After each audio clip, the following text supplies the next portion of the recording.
ನಮಸ್ತೆ ಎಲ್ಲರಿಗೂ ಕೂಡ ಬೇಸಿಗೆ ಬಿಸಿಲಿಂದ ತತ್ತರಿಸಿ ಹೋಗಿದ್ದೀರಾ, ನೀರು ಕುಡಿದು ಹೊಟ್ಟೆ ಉಬ್ತಾಯ್ತಾ? ಹಾಗಾದರೆ ನೋಡಿರಿ, ಹೊರಗಡೆ ಹೋಗಿ ಬಂದ ತಕ್ಷಣ ಈ ಡ್ರಿಂಕ್ನ ಮಾಡ್ಕೊಂಡು ಕುಡ್ರಿ. ಸೌತೆಕಾಯಿ ಮಸಾಲ ಮಜ್ಜಿಗೆ ಹೇಗೆ ಮಾಡೋದು ಅಂತ ನೋಡೋಣ ಬರ್ರಿ. ಒಂದು ಮಿಕ್ಸಿ ಜಾರ್ ತೊಗೊಂಡಿದ್ದೀನಿ ನೋಡಿರಿ. ಇವಾಗ ಮಿಕ್ಸಿ ಜಾರಿಗೆ ಫಸ್ಟಿಗೆ ನಾನು ಏನು ಹಾಕ್ತಾಯಿದ್ದೀನಿ ಅಂದರೆ ಕೊತ್ತಂಬರಿ ಹಾಕ್ತಾಯಿದ್ದೀನಿ ನೋಡಿರಿ. ಕೊತ್ತಂಬರಿ ಹಾಕ್ಕೋಬೇಕು, ಘಮ ಕೊಡುತ್ತಾ. ಆಮೇಲಿಂದ ಪುದೀನ ಕೂಡ ಸ್ವಲ್ಪ ಬಾಯಿ ರುಚಿಗೆ ಹಾಕ್ತಾಯಿದ್ದೀನಿ. ಆಮೇಲೆ ಸ್ವಲ್ಪ ಶುಂಠಿ ಹಾಕ್ತಾಯಿದ್ದೀನಿ ನೋಡಿರಿ. ಒಂದು ಮೆಣಸಿನ್ಕಾಯಿ ಸಾಕು ಸ್ವಲ್ಪ ಬಾಯಿ ಟೇಸ್ಟ್ ಕೊಡೋಕೆ. ಆಮೇಲಿಂದ ಒಂದು ಸೌತೆಕಾಯಿನ ಕಟ್ ಮಾಡ್ಕೋರಿ, ಸಿಪ್ಪೆಯನ್ನು ತೆಗೆದುಬಿಟ್ಟು ಕಟ್ ಮಾಡ್ಕೋರಿ.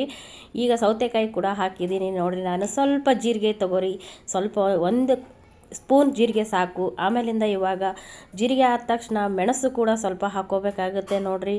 ಮೆಣಸನ್ನು ಹಾಕಿ ರುಬ್ಬಿ ಕುಡಿತಾ ಇದ್ದರೆ ಈ ಬೇಸಿಗೆಯಲ್ಲಿ ಹೊರಗಡೆ ಹೋಗಿ ಬಂದರೆ ಸಾಕು, ನೀರು ಕುಡಿಬೇಕು ಅನ್ನಿಸ್ತಾನೆ ಇರುತ್ತೆ. ನೀರು ಕುಡಿಯೋಪ್ಪ ಅಲ್ಲಿಂದ ಸ್ವಲ್ಪ 1 ಕಪ್ ಮಜ್ಜಿಗೆ ತೊಗೊಂಡು ನೋಡಿರಿ.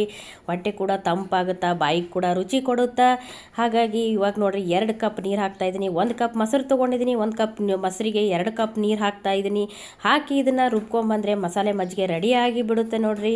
ತುಂಬ ಮಸ್ತಾಗಿರುತ್ತೆ ಇದು. ಬೇಸಿಗೆ ಬಿಸಿಲೊಳಗೆ ಬಾಯಿಗೆ ಕೂಡ ರುಚಿ, ಹಾಗೆ ತಂಪು, ಹೊಟ್ಟೆಗೂ ಕೂಡ. ಸ್ವಲ್ಪ ಕಲ್ಲುಪ್ಪನ್ನು ಹಾಕಿ ರುಬ್ಕೊಂಬಂದೇ ಬಿಟ್ಟೆ ನೋಡಿರಿ, ರೆಡಿ ಆಯಿತು. ಇವಾಗ ಮಸಾಲ ಮಜ್ಜಿಗೆ ಹೇಗಿದೆ ಅಂತ ಟೇಸ್ಟ್ ಮಾಡೋಣ ಬನ್ನಿರಿ. ಒಂದು ಗ್ಲಾಸಿಗೆ ಹಾಕ್ಕೊಳ್ಳೋನು. ಇವಾಗ ನೋಡಿರಿ, ಎಲ್ಲೂ ಕೂಡ ಸೌತೆಕಾಯಿ ಉಳಿದಿಲ್ಲ, ಚೆಂದಾಗೆ ಸಣ್ಣಗಂಗೆ ನುಣ್ಣಗೆ ರುಬ್ಕೊಂಬಂದುಬಿಟ್ಟಿದ್ದೀನಿ ಮಿಕ್ಸಿ ಜಾರಲ್ಲಿ.